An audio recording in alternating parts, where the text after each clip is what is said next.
বন্ধুরা, তোমাদের সাথে আজকে শেয়ার করব ভেজিটেবল পানির উইথ পোলাও। এর জন্য প্রথমেই আমরা পরিমাণ মতন গোবিন্দভোগ চালকে ভিজিয়ে জল ঝরিয়ে শুকনো করে নেব একেবারে। এরপর এর মধ্যে একে একে ঘি, আদা গ্রেট করা, কিছুটা মিষ্টি দই এবং ফুড কালার দিয়ে ভালোভাবে মিশিয়ে নেব। অন্যদিকে আমরা একটি কড়াইতে পনির, কাজু, কিশমিশ এবং গাজর ভালো করে ভেজে নেব।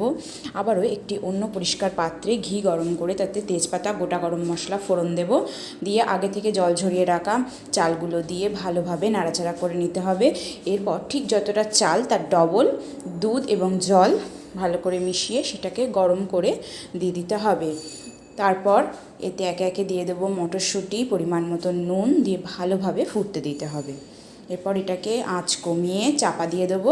কিছুক্ষণ ফুটে এলেই এর মধ্যে দিয়ে দেবো বাকি আগে থেকে ভেজে রাখা সবজি, কাজু কিশমিশটা, পনিরটা। তারপর পরিমাণ মতন চিনি দিয়ে ঢাকা চাপা দিয়ে কিছুক্ষণ রেখে দিলেই তৈরি হয়ে যাবে দারুণ স্বাদের ভেজিটেবল পনির উইথ পোলাও। এটা কিন্তু খেতে দুর্দান্ত হয়। চাইলে তোমরা এর মধ্যে কিছু অল্প পরিমাণে মিঠে আতর যোগ করতে পারো। এটা একেবারেই অপশনাল, যদি তোমরা দিতে চাও সেটা দিতে পারো।